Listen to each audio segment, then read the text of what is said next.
A paz seja convosco. Amém. Amém. Louvamos a Deus pela sua bondade sobre as nossas vidas, pela sua graça que se renova a cada manhã, pela possibilidade que o Senhor nos dá estarmos na sua casa, por esse local que o Senhor permite que nós possamos cultuar. Iniciamos hoje pela manhã nossa Escola Bíblica Dominical de 2026. Fique ligado nos horários, nos avisos, para que você não seja encontrado em falta. Em nosso último encontro, estivemos meditando sobre o tema: onde está o seu coração? Essa talvez seja uma das coisas mais sérias a se levar em conta quando se refere à nossa vida diante do Senhor. Aonde nosso coração está, é onde está a nossa vontade, é aonde nós gastamos as nossas energias. E o Senhor, nas Escrituras, ele vem trazendo uma série de exemplos onde as pessoas colocam o seu coração. E nós temos que ser zelosos em relação ao nosso coração, porque é exatamente nele o centro das nossas emoções, não é o nosso coração cardíaco, que o Senhor, ele nos resgata, ele toca no nosso coração. Nossos bens, esse eu já estava vendo de cara que esse copo ia virar. Não se põe copo cheio d'água no chão desse jeito, senão... Na frente, né? Nossos bens não farão diferença nenhuma na vida eterna, mas como os utilizamos, sim, fará diferença. Nós já falamos que a salvação é pela graça, mas quando você pensa na vida eterna, que o Felipe está falando sobre essa eternidade ela vai ser marcada e vai ser guiada, vai ser moldada pelas nossas ações aqui na terra. Até dezembro, quando nós estávamos trabalhando na escola dominical, nós falamos sobre o desperdício dentro do campo material. E hoje nós começamos a falar o desperdício fora do campo material, falamos sobre oração e falamos sobre a adoração. Onde está o seu principal comprometimento? Na sua família? No seu trabalho? No seu sucesso? Na sua riqueza? Ou no reino de Deus? De um lado nós temos aquilo que é a regra, reino de Deus, e do outro lado todas as outras coisas. E facilmente nós somos envolvidos, se não me engano foi o Alice que falou, nós somos envolvidos pelas coisas do mundo, e o mundo começa a mostrar uma série de prioridades, de coisas, mostrando que aquilo ali é necessário, que sem aquilo você não vive. Outro dia eu estava conversando com a Rô, e ela falou assim, a gente podia mudar para o mato, né? Mudar para uma chácara, alguma coisa assim. E eu brincava com ela, falei, será que nessa chácara vai caber todas as roupas, né? Não vai, né? Brincando com ela, falando sobre a questão da simplicidade. O que é que nós reputamos como importante realmente? Será que se algumas coisas que nós entendemos como importantes, elas realmente são importantes? Jesus está perguntando a mim e a você aonde nós temos o nosso coração. O que é que realmente nós colocamos no nosso coração? O nosso coração está naquilo que nós estimamos. Dificilmente, algo que você estima, que você dá valor e importância, você vai tratar de qualquer maneira. Um bem, um relógio, um carro, o que quer que seja. As pessoas nunca prejudicam intencionalmente aquilo que estimam. Estimar algo é atribuir-lhe um valor elevado, valorizá-lo em grande medida. E falamos bastante hoje a respeito do conceito do que é mais importante e o que é urgente.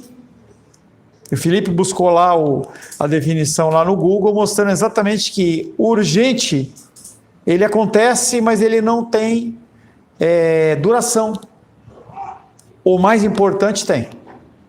Quando nós pensamos em salvação, ela é a coisa mais importante para nós. Não é a coisa mais urgente, mas é a coisa mais importante. Toda essa preparação, inclusive porque eu acabei trocando, não intencionalmente, a sequência dos textos. O texto da palavra de hoje o título da palavra de hoje é jejuar ou não jejuar. E nós não vamos falar exatamente sobre a condição do que é o jejum, como jejuar, porque dentro do discipulado a gente trata isso. E exceto Natália, Carlinhos, Chayane, que não fizeram, e acho que o Daniel também, mas a gente trata extensivamente essa questão do jejum, o que é e como se pratica. Por isso que nós vamos nos fixar apenas no que o texto está falando. Jejuar ou não jejuar. Quero convidar você a abrir a palavra do Evangelho de Mateus, capítulo 6.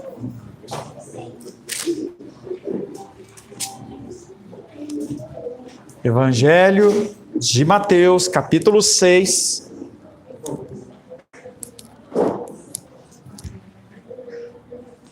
Versos 16 a 18. Evangelho de Mateus, versos 16 a 18. Assim diz a palavra de Deus.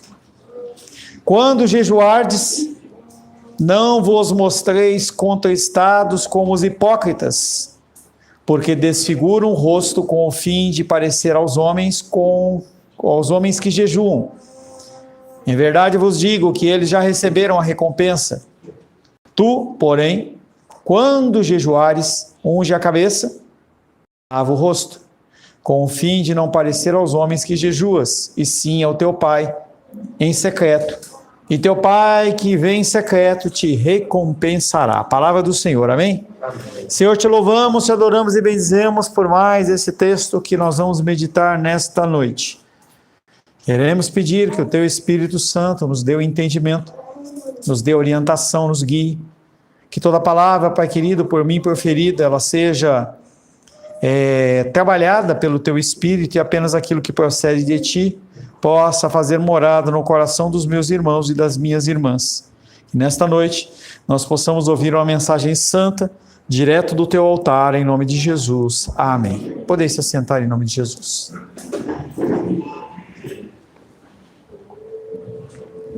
O jejum é um tema polêmico, porque as pessoas elas fazem jejum. Pessoas que estão precisando fazer um exame de sangue, fazem um jejum de 4 horas, 6 horas. Se você vai fazer uma cirurgia, talvez você faça de 8, 12 horas. Pessoas fazem jejum intermitente com o objetivo de manter o organismo em ordem. Jejum é uma prática que ela é saudável, porque faz com que as toxinas do nosso organismo, que são acumuladas com toda a porcariada que a gente come, ela acaba sendo eliminada. Muitas pessoas usam isso e fazem o suco, o chá, detox, chá verde, não sei o quê, e acaba sendo um filão de mercado para que as pessoas elas possam ganhar dinheiro. Mas a verdade é que jejum é algo saudável. As igrejas também fazem jejuns. O problema é que os jejuns que muitas igrejas fazem não tem absolutamente nada de verdadeiro, nem bíblico. Nós tratamos hoje pela manhã essa questão de que eu não posso oferecer aquilo que eu quero, mas eu tenho que fazer aquilo que ele me é ordenado. Existem regras. Tudo que nós fazemos existem regras.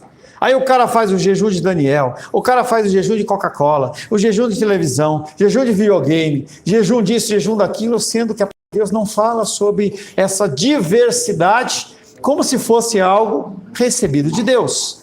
Porque quando nós pensamos em jejum, nós temos que sempre pensar que o foco primário é a figura de Deus. Se esse é o foco primário do nosso jejum, nós temos que buscar na palavra, que é onde ele nos instrui, como nós devemos proceder.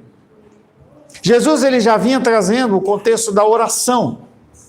Os discípulos olham para ele e falam: Senhor, ensina-nos a orar. E nós meditamos dentro do Evangelho de Mateus, na oração dominical, sobre a oração do Pai Nosso. E na sequência, ele vem trazendo o tema do jejum. Esse jejum que ele é importante, mas ele não é uma obrigação, como é, por exemplo, a oração. Como é tantas coisas dentro do reino de Deus. Quando jejuardes, não vos mostreis contristados. Às vezes a gente olha para a pessoa e você vê que a pessoa está com aquela cara de boi morto, entendeu? O que você tem? Eu estou aqui jejuando. Parece que é um sofrimento. Como os hipócritas, falamos bastante sobre hipocrisia hoje pela manhã. Porque eles desfiguram o rosto, não, eles não são desfigurados. Não é que o cara acordou e não penteou o cabelo, escovou o dente. Não, ele faz questão de parar dentro do espelho, na frente do espelho, e bagunçar tudo. Porque desfiguram o rosto com o fim de parecer aos homens que jejuam. Em verdade vos digo que eles já receberam a recompensa, é claro. As pessoas vão olhar e falar assim, uau, como Carlos, ele é um cara espiritual, ele jejua, ele está ali sempre buscando a face do Senhor. E dentro do padrão de Jesus, sempre ele traz a crítica e depois a correção, ou a correção e depois a crítica, e ele vem falando, tu porém, falando com os discípulos, falando comigo e com você, quando jejuares, unge a cabeça, lava o rosto, com o fim de não parecer aos homens que jejuas, e sim ao teu Pai em secreto, e o teu Pai que te vê em secreto te recompensará. Então Jesus ele vem trazendo exatamente essa condição do jejum. Ele volta novamente a esse pensamento anterior que ele já tinha tratado dentro da questão das orações. A mesma instrução é agora dada aos seus discípulos sobre o jejum, que ele havia dado anteriormente sobre orações, sobre esmolas, sobre como você tem que compartilhar as suas coisas e suas bênçãos. E ele fala para que nós não sejamos exagerados no objetivo de sermos observados pelas pessoas. Falei pela manhã e repito, todos nós viemos de igrejas pentecostais, em que quanto mais o cara gritava, quanto mais o cara pulava, quanto mais o cara sapateava, mais ele era espiritual. Tem igrejas que para você ser admitido nela, a pessoa ela faz o teste em línguas. E aí a pessoa ela tem que falar em línguas estranhas, e aí o outro vai falar, bom, então esse cara é cara realmente espiritual. São todas coisas que são externas. A gente tem que entender que o externo ele é importante, mas ele é apenas um reflexo daquilo que é o teu interno. Se o que é interno não reflete aquilo que é externo, é perda de tempo e é desperdício. É aquilo que a gente vem falando sobre datas comerciais, em que vocês trabalham, vocês ganham os seus proventos em cima dessas coisas, mas não adianta o cara entregar uma cesta básica. É claro que ninguém de vocês vai fazer um vídeo, o Felipe não vai fazer um vídeo e falar assim, olha, se você não ama a sua esposa, não compre flor. O Ares não vai aparecer e falar assim, olha, não dê chocolate para tua esposa não dê chocolate para teu marido. Aí, Joaquim, tá tomando seu lugar, hein? Vamos acalmar, deixa ela acalmar. Ó, pegar no colo, ela não vai ficar quieta aí não.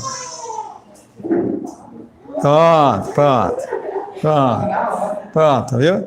Aí você fala para mim que a criança não é pecadora, é isso, né? Tá? Não é pecadora, né? Voltando. A mesma instrução que tinha sido dada a respeito de orações, esmolas, doações, o Senhor ele começa a trazer essa instrução a respeito do jejum, falando, não seja exagerado. Nós sempre trabalhamos a questão do equilíbrio. Você não tem que ser nem mais, nem menos. Você tem que estar sempre numa condição normal. Parece um contrassenso, porque a palavra de Deus diz que se você for morno, você é como se Deus estivesse querendo vomitar você. Mas o nosso entendimento no sentido de aplicação da palavra é exatamente isso. Você não tem que ser uma pessoa que ora o dia inteiro, mas você tem que orar. Você não tem que ser uma pessoa que lê o dia inteiro a palavra, mas você tem que ler. Então essa condição do equilíbrio Jesus está trazendo para também na questão do jejum e fala, vamos fazer as coisas com parcimônia e com equilíbrio. Jesus oferece uma linguagem exagerada, chamada de hiperbólica. Ele vem e fala que os caras desfiguravam o rosto. Eu realmente não cria que os caras bagunçavam, mas eles deixavam claramente entender que eles estavam vivendo uma questão de jejum e oração.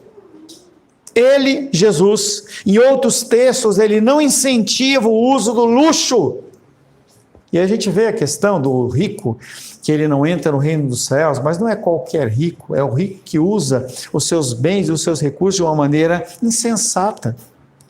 A insensatez é condenada pelo Senhor. A insensatez, ela mostra para a pessoa que a pessoa ela não está prestando atenção naquilo que está acontecendo à sua volta. Nós somos chamados a sermos gerentes dos nossos recursos. Nós sabemos utilizar bem os nossos recursos. Resumindo, os jejuns, eles não devem mudar o nosso modo de vida habitual no sentido do quê? Da nossa aparência externa. Eu já falei para vocês que eu estou em jejum, normalmente, do domingo para a segunda, tenho estendido o meu jejum, estou começando agora a partir das 14, e aí eu vou estendendo. Tem muitos temas e muitas coisas para levar em consideração e estar orando. Mas se você for amanhã em casa, você não vai perceber que eu estou em jejum. Estou vestido, tá? Escovado o dente, aquele bafo de onça, entendeu? Vou estar normal. Não vai estar aquela pessoa, o que é? Ai. E as pessoas, elas gostam de fazer essa cena. E gostam de receber esse tipo de atenção. Quando Jesus, ele na sua palavra diz que Deus, ele vai nos recompensar, uma coisa que você tem que entender, que isso é um modo de expressar, que não tem a ver necessariamente com o reino natural. Então a pessoa, ela acha que ela vai fazer um jejum aqui, e agora Deus, ele tem que dar a recompensa, vai multiplicar, vai fazer isso. Ele pode fazer? Claro que ele pode fazer o que ele quiser. Mas a regra do jejum não é essa. A regra do jejum é você buscar benefícios espirituais com o Senhor. Intimidade, comunhão, piedade, você desenvolver a espiritualidade na sua vida. Existe uma grande diferença entre orações e jejuns, mas as orações, elas caminham junto com os jejuns. Se você é uma pessoa que faz a prática do jejum e não tem tempo de oração, você está fazendo um regime apenas. Orações ocupam a primeira posição entre as armas da piedade e é uma ordenança. Lá em 1 Tessalonicenses ele diz: orai sem cessar. Várias vezes, hoje mesmo nós estamos vários textos falando sobre a ordenança da oração. Mas quando se fala em jejum, não se fala que é uma ordenança. É algo a mais. Primeiro, não é ordenança porque nem todos conseguem ou podem fazer. Pessoas que têm dificuldades físicas são pessoas que não podem fazer jejum. Pessoas que têm problemas com medicamentos, eles não podem fazer jejum. Pessoas que têm dificuldade gástrica, elas não podem fazer jejum. Você acaba com o seu organismo. Então não é uma ordenança como é a oração. É agradável a Deus o jejum somente na medida em que ele é direcionado a nos treinar, a aprender, a subjugar a nossa carne. O objetivo do jejum: mortificar nossa carne. Em que você quer fazer coisas, você quer comer coisas, você quer tomar algumas decisões e aí você fala: não vou fazer. E quanto mais você estiver ligado com o Senhor, dentro de jejuns e orações, mais você consegue controlar o seu desejo e a sua vontade. Isso acontece em qualquer área, no alcoolismo, nas drogas, na pornografia, no jogo, no trabalho, em qualquer área. Nós desenvolvemos a prática do jejum para a gente conseguir controlar esse jumento selvagem que chama-se as nossas pessoas. Controlar esse animal incontrolável que é a nossa língua. Através do jejum você aprende a fechar a boca. Você aprende a não falar mais do que você deve. Guerras e rumores de guerras, eles ocorrem na sua maioria porque as pessoas não fecham a boca. Seja no âmbito exterior, seja dentro das nossas casas. O relacionamento conjugal é uma coisa interessante porque aprende você a fechar a boca. E não tem a ver com você ser o banana, ou a mulher ser aquela que é a banana. Não tem a ver. Tem a ver com você saber que guerras que você tem que lutar e as que você não tem que lutar. E a gente aprende isso com o jejum. O significado das palavras de Cristo é que Deus um dia, Ele vai mostrar quão satisfeito Ele estava com os nossos jejuns. O jejum, ele é uma parte essencial dentro do mundo oriental. Se você pegar os muçulmanos, que se não é o maior, talvez seja o segundo maior, me foge agora a estatística, dentro das religiões, eles têm um apreço enorme em relação ao jejum, em especial o dia do jejum deles, que é o Ramadã. Em que naquele período deles, eles não comem, eles não tomam banho, eles não bebem, não fumam, não cheiram perfumes, e eles não fazem nenhuma coisa que traga alegria à sua carne, exceto mulheres grávidas, enfermeiras, pessoas que realmente estão ali num trabalho, ou têm uma vida que precisa de se alimentar. Soldados muçulmanos que estão em guerra, eles não praticam o Ramadã, mas eles têm a obrigação, do primeira oportunidade que tiver, separar aquele período para eles poderem fazer aquilo. É interessante o zelo que essas pessoas têm em relação ao jejum dentro da área espiritual. O judeu também tem essa prática. O dia mais importante deles é o dia da expiação. Em hebraico, Yom Kippur, você já deve ter visto esses negócios por aí. É um dia em que a pessoa ela se conserta diante de Deus, dentro dos ritos do Antigo Testamento, em que tinha que haver um sacrifício. Então as pessoas elas se reúnem com Deus e vão separar um tempo de jejum que é mais ou menos das 6 da manhã até as 19 horas, mais ou menos, 18 horas, 19 horas. E eles não podem fazer aquele processo de restauração de comunhão com o Senhor, exceto se eles fizerem aquela prática, que é algo realmente muito exigido entre eles. Há outros jejuns em que o povo de Deus faz. O povo de Deus, no caso, os judeus. Havia um jejum relacionado à morte de um ente querido, em que as pessoas elas podiam jejuar de carne, de vinho, fazendo uma penitência. Há também o jejum de ordem nacional, quando algumas situações elas ocorriam de forma nacional, trazendo prejuízo, trazendo problema, trazendo lutas, dificuldades, problemas de colheita, eles se reuniam e faziam jejuns. Você vai lembrar de um povo que não era judeu, que quando Nínive recebeu a palavra de Jonas, aquele povo fez um jejum de pano e saco, até os animais ficaram naquele jejum, pela importância que eles entendiam do sacrifício. Não o sacrifício que é necessário, porque você tem que mostrar algo, mas para mostrar como você entende que aquilo é sério. Quando você comete um delito contra uma pessoa, você não basta apenas restaurar e restituir aquilo que foi perdido, você tem que trazer algo mais. A gente vê isso na figura de Zaqueu, quando ele estava lá em cima da árvore esperando Jesus passar, que Jesus chama ele desce e fala assim, olha, eu vou restituir 3, 4, 5 vezes mais, além do que a lei manda, eu quero mostrar que eu estou realmente arrependido em relação a isso. O jejum tem essas funções. Em Juízes 20 e 26, não precisa abrir, o povo judeu jejuou depois do problema da guerra civil contra Benjamim, que havia um problema civil dentro de uma ordem nacional, e eles jejuam pedindo perdão ao Senhor. Samuel fez o povo jejuar por ter se afastado de Deus e seguido a Baal, 1 Samuel 7,6. Neemias fez com que o povo jejuasse e confessasse seus pecados, Neemias 9,1. Algumas vezes a nação judia inteira jejuou como manifestação do seu arrependimento perante Deus, um sinal. Às vezes apenas a palavra ela não é suficiente, você tem que fazer algo a mais. No relacionamento conjugal isso funciona também. Não basta você pedir perdão, às vezes você tem que fazer alguma coisa a mais, mostrar que realmente você tem um coração transformado. Porque senão você entra naquele ciclo, desculpa, perdão, e aquilo fica uma coisa normatizada, passa a ser uma coisa normal.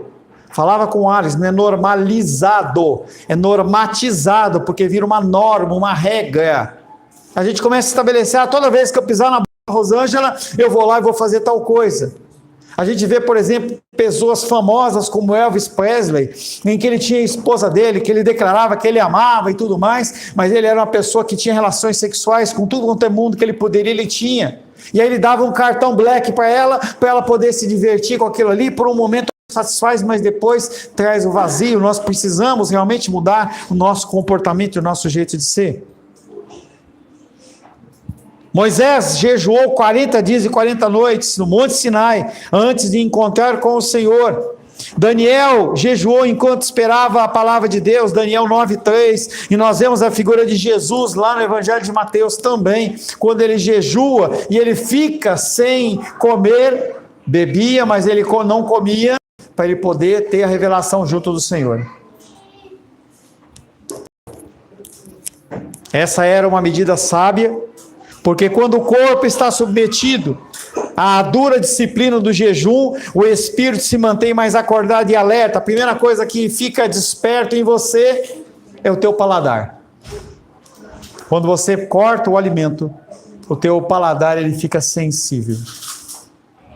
A pessoa que está na guerra, eu nunca fui para a guerra, espero que não haja guerra em que nenhum de vocês sejam convocados, mas quando a gente vê os relatos das pessoas, a pessoa ela entra num grau de precisão em relação à luta e dificuldade que está acontecendo, em que ela não consegue, com qualquer estampido, ela acha que está o tiro novamente acontecendo.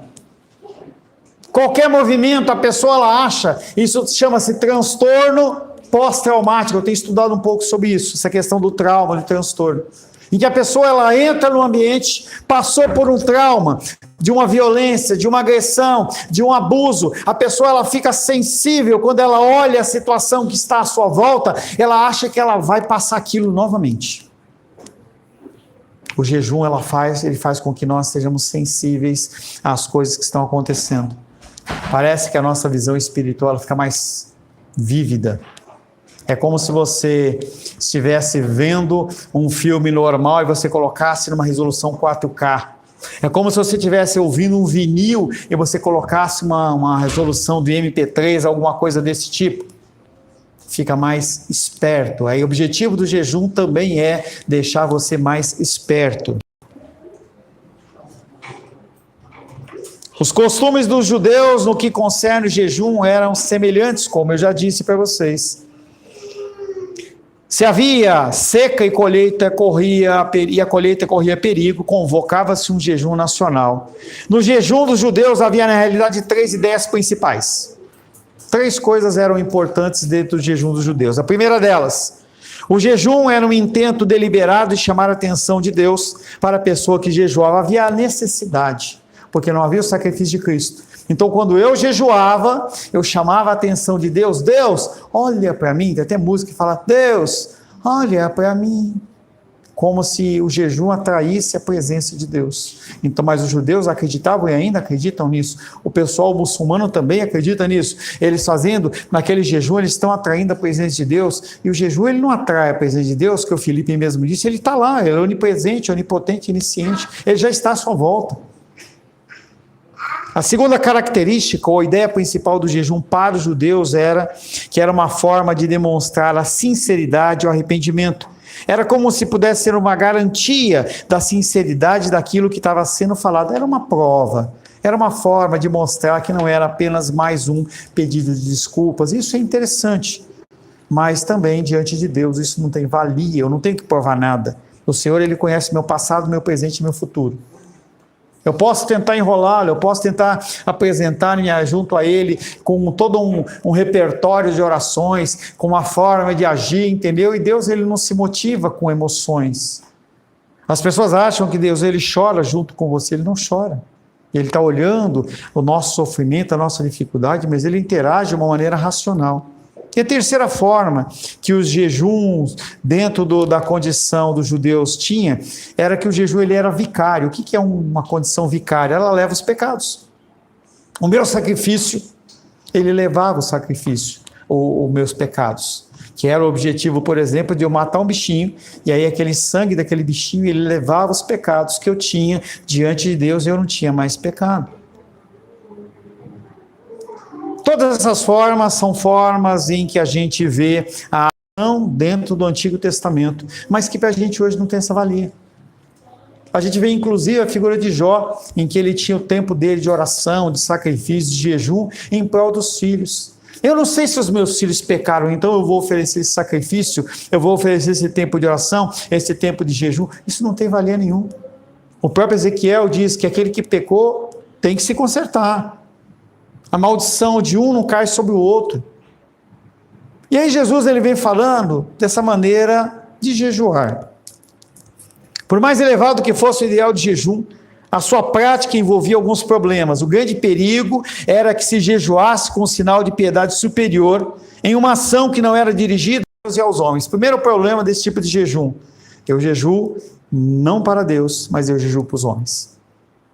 Eu quero ser reconhecido como uma pessoa mais santa.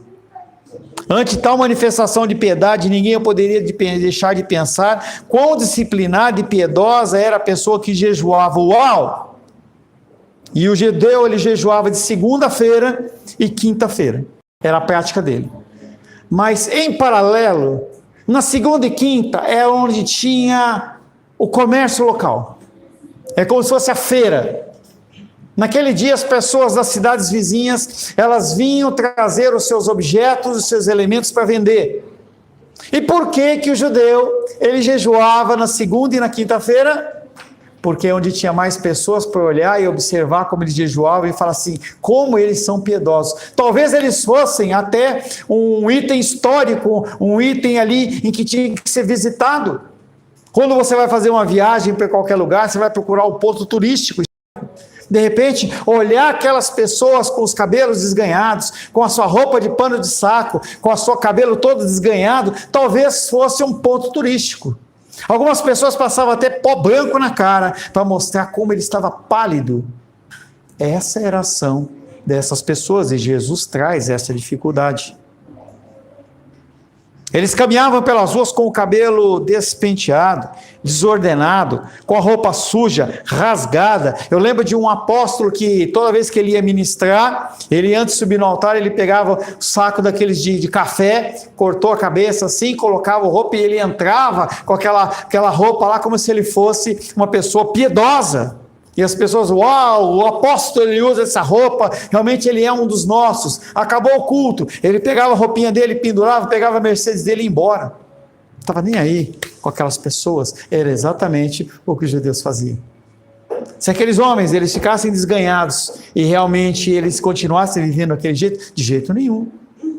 Quando olhava uma pessoa enferma no meio da rua, eu não encostava nela, porque se eu encostasse eu era considerado impuro. Ou seja, enquanto me convinha ser daquela forma, eu era. E era exatamente a coisa que Jesus estava condenando, a hipocrisia.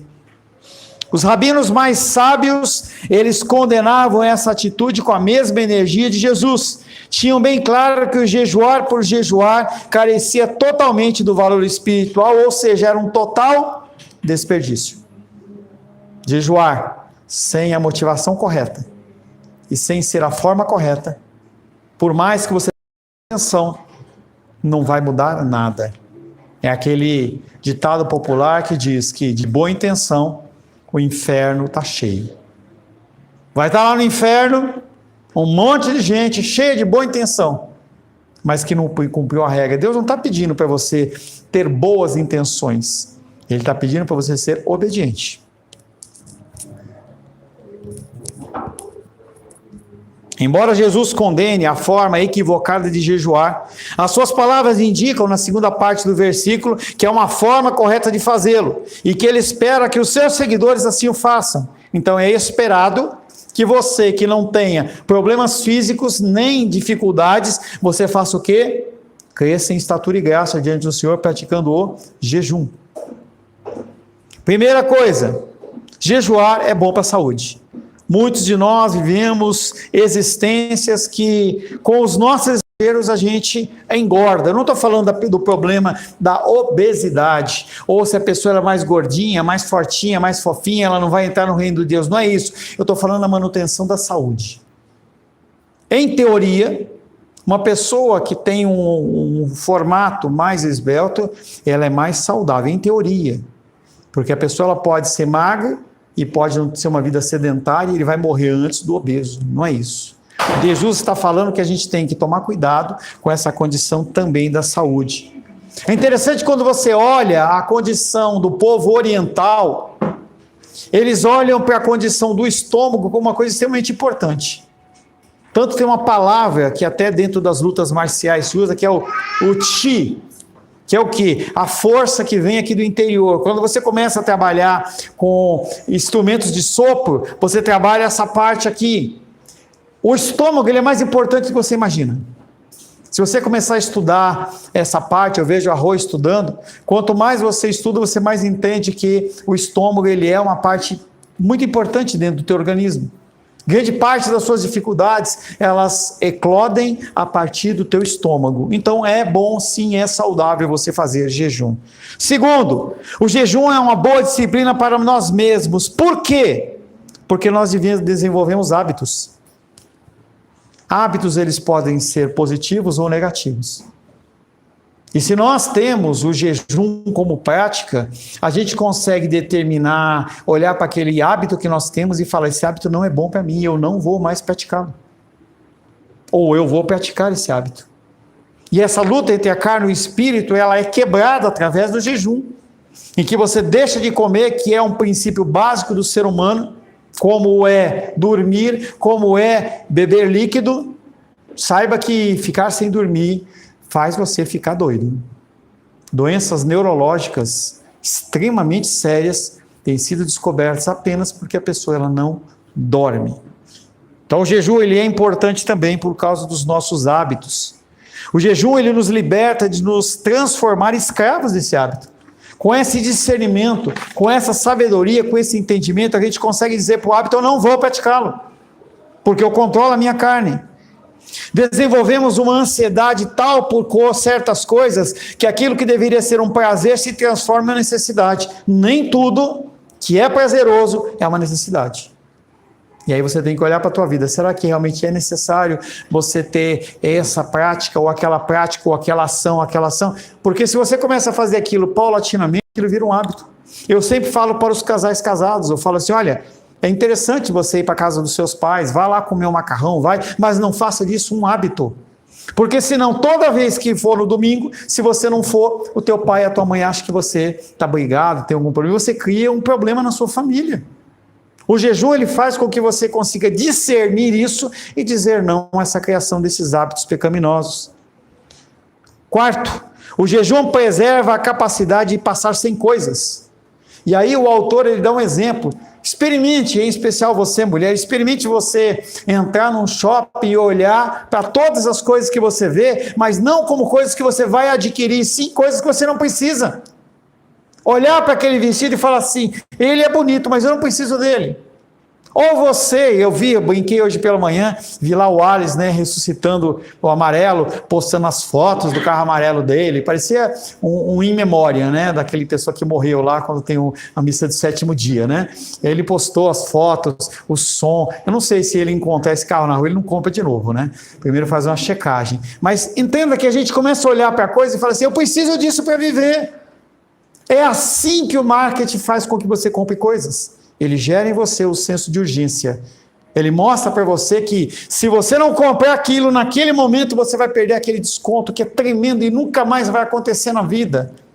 Essa é a figura da inteligência artificial quando você entra lá no Facebook, e aí eu vi o Gabriel precisando procurar um pneu, a hora que ele der a primeira pesquisa de pneu, bum, aquela explosão. Porque eles estão querendo mostrar que você precisa. Com o jejum, você começa a olhar e falar assim, eu gosto disso, isso é interessante, é legal, mas eu não preciso disso. E o último, o jejum mostra você ser grato pelo que você tem, porque você identifica o que você não precisa. E aí você começa a olhar para as coisas que você tem e você fala assim, como eu sou abençoado. O jejum, em última instância, ele tem esse objetivo de atrair você a Deus. Aquilo que realmente é importante, aquilo que realmente é eterno, aquilo que realmente vai te dar algum tipo de recompensa na eternidade. O jejum faz com que os prazeres sigam sendo apenas prazeres, não necessidades. Eu posso ter esse prazer? Tenha. Não posso ter em outro momento, eu vou continuar vivendo da mesma tranquilidade. E aí a gente vê as pessoas, elas sendo consumidas por essa necessidade de sempre fazer essa viagem, esse passeio, a troca do carro. A pessoa começa a criar aquilo como hábito e uma necessidade, e ela acaba esquecendo as coisas que são mais importantes. Em nossos dias o jejum não forma, o jejum bíblico, ele não forma parte da vida normal do homem comum. As pessoas não querem saber em mortificação da carne, pelo contrário, eu quero saber da satisfação do meu desejo. Jesus condenou a maneira equivocada de jejuar, mas não quis dizer que se deva eliminar essa prática tão proveitosa. Jejum, se você pode fazer, faça. Faríamos muito bem em escolher o jejum e praticá-lo. E a razão que nos deve mover a fazer o jejum é que ele nos aproxima do Pai e não nos aproxima da glória dos homens. Para que serve o jejum? Para te atrair a Deus. Para que você olhe para as coisas que são importantes, realmente como importantes. Temos o dia do Senhor como um dia na semana. Nossa Santa Ceia, um dia por mês. São dias que você tem que olhar para isso com maior zelo. É muito legal você fazer uma coisa, fazer outra. Nos dias que a gente não tinha escola dominical, pelo menos uma vez eu saí com a Rosângela, fui lá no domingo no parque e caminhei com ela, foi agradável, paramos, tomamos água de coco, mas não pode criar um hábito. Senão o que acontece? Você tira aquilo que é o mais importante e você cria um hábito dizendo que aquilo é necessário. Como que eu vou começar a minha semana sem fazer isso? Vai começar como você sempre começou. O que você não pode abrir mão? O dia do Senhor. Amém, queridos? Senhor, te louvamos, te adoramos e bendizemos. Agradecemos pela tua graça, teu amor e teu cuidado. Tu és glorioso, tu és majestoso e bendito. O Senhor, Pai querido, é o nosso Deus. O Senhor é o nosso forte refúgio. Em Ti, debaixo das Tuas asas, nós estamos tranquilos, Pai. Que o Senhor possa, Pai, nos guiar na prática do jejum, junto com a prática da oração. Que o Teu nome seja glorificado através da mortificação da nossa carne. E que nós possamos, como o Teu Filho leu, nos conformarmos não a este mundo, mas conformarmos ao Senhor. Oramos em nome de Jesus. Amém. Graças ao nosso bom, querido e amado Deus.